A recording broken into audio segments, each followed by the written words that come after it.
À medida que a quinta semana da guerra no Irã chega ao fim, uma coisa está se tornando cada vez mais clara. O presidente americano Donald Trump quer sair do Irã.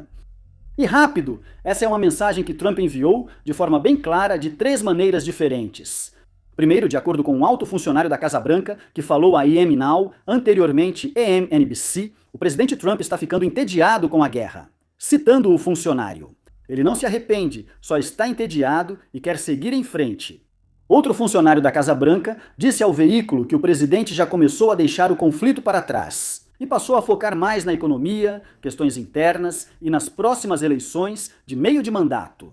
Segundo o Wall Street Journal, Trump disse aos assessores que está disposto a encerrar a campanha no Irã e pretende se retirar, mesmo com o Estreito de Hormuz em grande parte fechado. Nessas circunstâncias, mesmo com uma interpretação generosa, os objetivos de Trump seriam apenas parcialmente alcançados. No melhor cenário, mesmo sendo menos generoso, sair sem abrir o Estreito de Hormuz seria um fracasso estratégico total, independentemente de tentar culpar a OTAN. De qualquer forma, isso é uma enorme concessão, com o objetivo claro de afastar Washington do conflito. Trump afirmou isso em um recente pronunciamento ao país, dizendo aos eleitores que a guerra duraria de 2 a 3 semanas. Para concluir, inclui o apoio dos parceiros de Washington. Enquanto isso, o premier israelense Benjamin Netanyahu afirma que o Irã não é mais ameaça existencial. E o recado está dado. Após um mês de guerra, os Estados Unidos estão se preparando para sair. Então, como seria essa saída? E será que é possível um acordo de paz direto? Diante do exposto, seria razoável pensar que um acordo de paz entre as 3 partes em conflito no Oriente Médio estivesse próximo. Afinal, se Donald Trump realmente estivesse cansado do conflito, a maneira mais rápida de acabar com ele, além de uma retirada unilateral, seria um cessar-fogo. Mas, neste momento, os sinais de todos os lados indicam que um acordo ainda está muito distante. Na quarta-feira, Trump afirmou no Truth Social que o novo presidente do Irã solicitou um cessar-fogo. É uma declaração encorajadora, exceto que o Irã não tem novo presidente. Tem um novo líder supremo, Mujtaba Khomeini, que substituiu seu pai, Ali Khomeini. Mas o presidente ainda é Massoud Pezeshkian. Não parece apenas uma confusão. Mujtaba Khomeini representa a ala militarista linha dura do Irã. Mas, seja lá de quem Trump estava falando, ele descreveu o, entre aspas, novo presidente como muito menos radicalizado e muito mais inteligente do que seus predecessores. Na mesma publicação, Trump se contradisse novamente, voltando atrás no que seus próprios assessores haviam dito à imprensa sobre sua posição. Online, Trump insistiu que só consideraria um cessar-fogo quando o Estreito de Hormuz fosse reaberto. Até lá, Washington continuaria, abre aspas, detonando o Irã até a extinção ou, como dizem, de volta à Idade da Pedra. Ponto de exclamação, ponto de exclamação, ponto de exclamação, ponto de exclamação. Trump repetiu a mensagem no discurso, afirmando que os Estados Unidos seguirão atacando o Irã com força extrema nas próximas 2 a 3 semanas. Enquanto isso, as discussões continuariam acontecendo nos bastidores. Depois, a posição do Irã. Segundo a Reuters, Teherã pediu um cessar-fogo total, com garantias para acabar definitivamente os conflitos com Estados Unidos e Israel, e dificultar ainda mais um retorno à guerra no futuro. Mas outros veículos tinham outra versão. O New York Times informou que agências de inteligência dos Estados Unidos avaliaram que o governo iraniano não quer negociar no momento. Afinal, dizem eles, o governo iraniano acredita que está em uma posição forte e não precisa ceder às exigências diplomáticas dos Estados Unidos. Essa avaliação reflete o que analistas como Denis Sekronovitz, do Atlantic Council, dizem sobre a visão do Irã nesta guerra. Que apesar de todas as suas perdas, o Irã ainda acredita que está em vantagem. E embora Teherã esteja disposto a manter os canais abertos, eles disseram que o Irã não confia nos Estados Unidos, nem acredita no interesse de Trump em negociar. Nos últimos 12 meses, Trump ordenou 2 ataques ao Irã durante negociações. Autoridades iranianas negaram publicamente, mas ambos avançam. Um porta-voz do Ministério das Relações Exteriores do Irã afirmou na quarta-feira que Teherã não solicitou cessar-fogo, apesar das alegações de Trump em contrário, e o Estreito de Hormuz continua em pauta. O presidente Trump exigiu várias vezes a abertura total do estreito, mas o Irã se recusou até agora. Ibrahim Azizi, chefe da Comissão de Segurança Nacional do parlamento iraniano e uma das figuras mais poderosas do país, afirmou recentemente no DIS que o estreito estaria fechado para Trump. Ele só estaria aberto a quem seguir as novas leis do Irã para o estreito, incluindo pagar pedágio a Teherã. Diante da importância do estreito e do controle do Irã, os Emirados indicaram que estão se preparando para ajudar os Estados Unidos a reabrir o Estreito de Hormuz à força. Segundo o Wall Street Journal, diplomatas dos Emirados Árabes Unidos pediram aos Estados Unidos e potências militares da Europa e Ásia que formem uma coalizão e intervenham. Para esse fim, os Emirados estão fazendo lobby por uma resolução do Conselho de Segurança das Nações Unidas para autorizar uma operação. Mesmo que Rússia e China, membros permanentes, devam vetar, os Emirados não são os únicos buscando ação no Estreito de Hormuz. O primeiro-ministro britânico Keir Starmer anunciou que o Reino Unido sediará uma reunião de 35 países para discutir a reabertura do estreito. Essa reunião tem como objetivo abrir caminho para uma cooperação militar em larga escala para garantir o controle do estreito e torná-lo seguro e acessível. Assim que os combates diminuírem, o Paquistão, por sua vez, continua tentando promover a paz, apesar das diferenças entre as posições dos Estados Unidos e do Irã. O Paquistão divulga uma proposta de 5 pontos para a paz, buscando usar seus laços com ambos os países e ampliar sua influência diplomática. A proposta de 5 pontos agora tem apoio da China, novidade após o ministro das Relações Exteriores do Paquistão ir a Pequim na terça-feira. A proposta exige o fim imediato das hostilidades e início rápido de negociações de paz, interrompendo ataques a civis e alvos não militares. A passagem segura pelo Estreito de Hormuz e outras rotas críticas seria garantida e qualquer paz duradoura teria como base o direito internacional. Mas se tudo isso parece um pouco otimista demais, é porque realmente é otimista demais. No campo de batalha das negociações, devemos focar nos acontecimentos do campo de batalha, onde a situação só piora. Na sexta-feira, 27 de março, Israel ampliou o alcance de seus ataques a alvos econômicos iranianos ao atingir 2 das maiores fábricas de aço do Irã, em Ahvaz e Isfahan.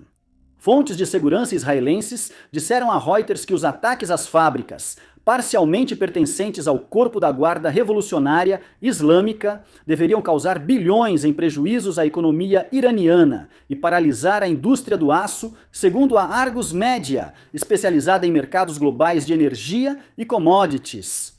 Disse que os ataques danificaram instalações de armazenamento e infraestrutura elétrica da Kurdistan Steel e da Mubaraker. E disse que os ataques deveriam reduzir a produção do Irã e sua capacidade de exportação. O Irã tem uma das maiores indústrias de aço do mundo e especialistas estimam que o aço corresponde a cerca de 14% das exportações não relacionadas a petróleo e gás natural. Um analista disse ao The Jerusalem Post que os ataques à indústria do aço indicam uma estratégia dos Estados Unidos e Israel para reduzir quase a zero as reservas de moeda estrangeira do Irã.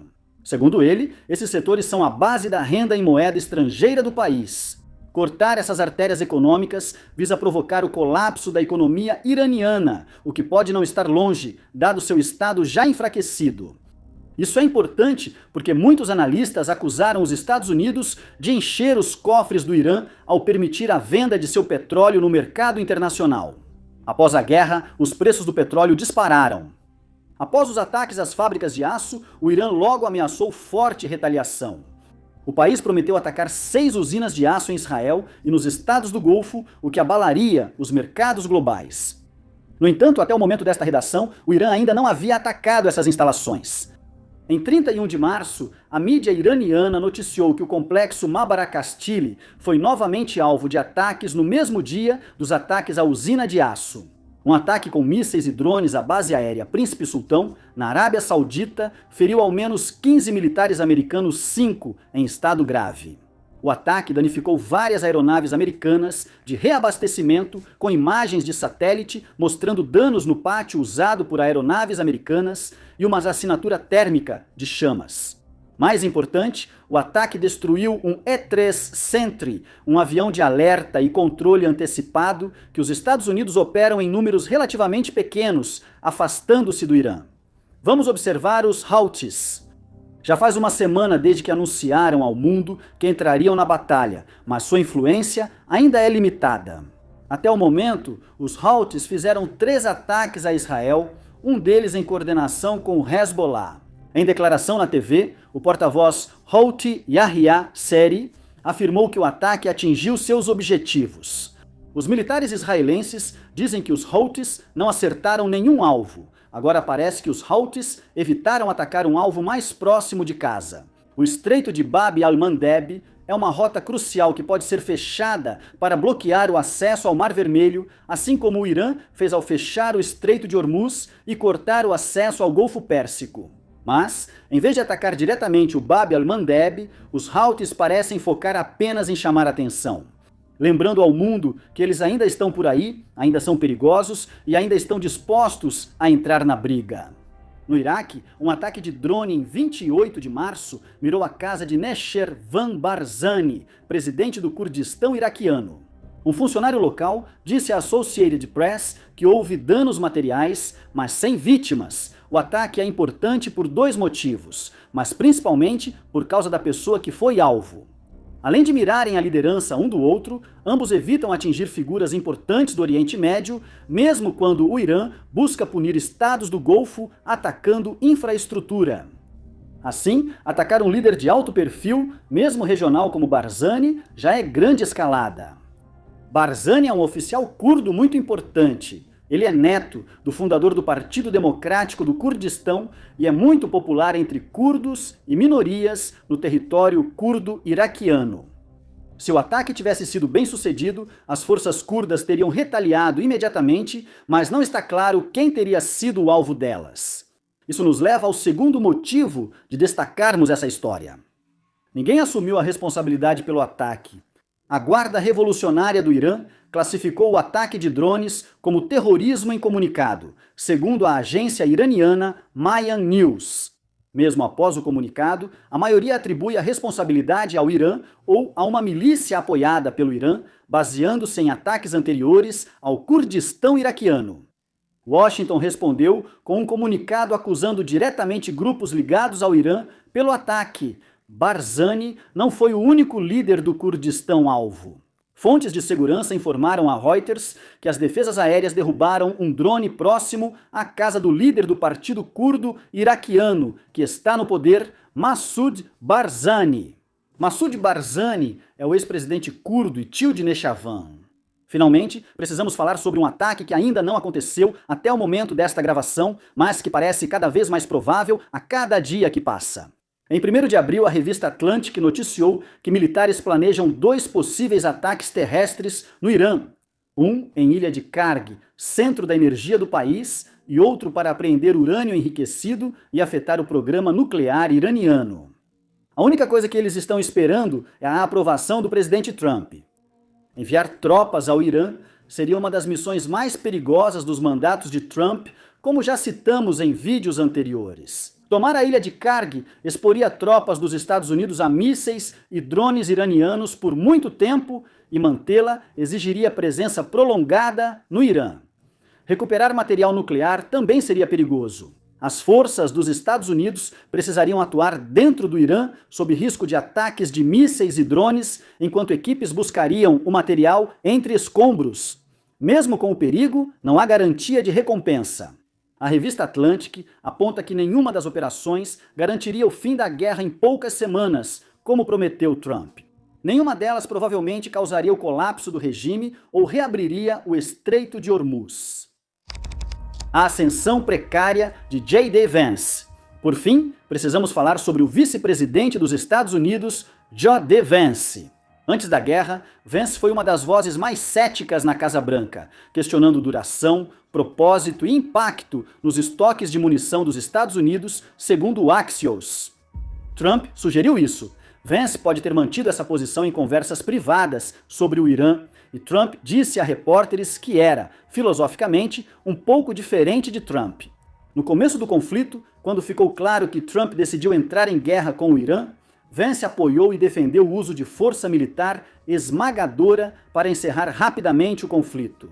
Apesar de ter se alinhado rapidamente, ele foi deixado de lado em favor de figuras mais agressivas, como o secretário de Estado Marco Rubio, que apareceu mais na mídia defendendo a guerra e seus objetivos. No entanto, as coisas mudaram rapidamente quando Washington passou a negociar na esperança de encontrar uma saída. O Irã afirmou que não queria retomar negociações com Steve Witkoff, enviado especial dos Estados Unidos, e Jared Kushner, genro de Trump, pois ambos lideravam as conversas quando a guerra começou. Uma fonte do Golfo disse ao The Telegraph que não quer trabalhar com Jared e Witkoff porque se sentiu traída por eles. Os iranianos preferiam Vance, mas o vice-presidente dos Estados Unidos deixou claro que não seria facilmente manipulado. Fontes disseram à CNN que o vice-presidente enviou um aviso duro a Teherã sobre aumento de pressão na infraestrutura deles.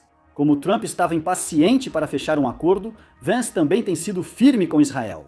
Segundo o Axios, Vance repreendeu o primeiro-ministro Benjamin Netanyahu por telefone na segunda-feira, acusando-o de exagerar ao afirmar que a campanha de bombardeios Estados Unidos-Israel no Irã poderia derrubar o regime iraniano. O relacionamento entre Vance e Jerusalém tem sido tenso, com assessores do vice-presidente achando que alguns em Israel tentam miná-lo. Por não ser agressivo bastante com o Irã, algo negado por autoridades israelenses. Apesar dos obstáculos, liderar as negociações deu a Vance um papel público em uma guerra na qual ele antes estava em segundo plano. Trump anunciou o papel de Vance em uma reunião de gabinete na quinta, pedindo ao vice-presidente uma atualização sobre o Irã e destacando seu trabalho com Steve Witkoff e Jared Kushner nas negociações. Mas esse papel expõe Vance a maiores riscos políticos. Em um almoço de Páscoa na Casa Branca, Trump afirmou que, sem acordo, culparia J.D. Vance. Se isso ocorresse, ele levaria todo o crédito. Embora isso pudesse muito bem ter sido uma piada, o presidente Trump tem um longo histórico documentado de assumir o crédito pelas conquistas de outras pessoas e de se distanciar publicamente de qualquer coisa que ele considere um fracasso. Para J.D. Vance, a guerra no Irã pode consolidar ou arruinar seu futuro político. Obrigado por assistir.